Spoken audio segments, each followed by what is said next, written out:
gëmul Sonko rek bul abonné ci man jox naa leen liggéey boobu ku gëmul Sonko bul abonné ci man rombal aw ma ci yaa affaire.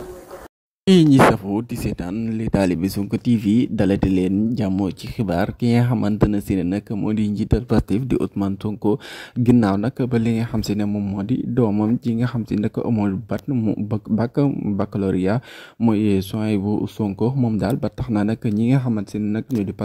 patriote yi loolu daal métti na leen torop ndax ginnaaw daal ba tax na nag ñi ci bari ñoo ngi wax na daal ginnaaw nag ki nga xam si ne moom moo di soin bu Sonko daal amul bac bu amoon bac nag nit ñi dañuy wax naan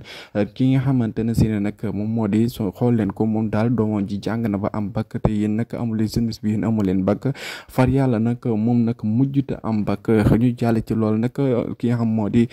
Ousmane Sonko nag woote nag li nga xam moo di concert de casserole à partir de 20h ba 21h bu mel na nag loolu patriote ci bari ñoo ngi koy programmer pour rek ci li nga xam si ne moom moo di concert de casserole ba nga xam si nag dina ci ànd ak ñi nga xam moo di patriote ci bari sooy bu Sonko yow ñoo ngi lay xaar ci loolu mais incha allah déwee na nga fi bag di nga ko am. ku gëmul Sonko rek bul abonné ci man jox naa leen liggéey boobu ku gëmul Sonko bul abonné ci man rombal aw ma ci yaa affaire.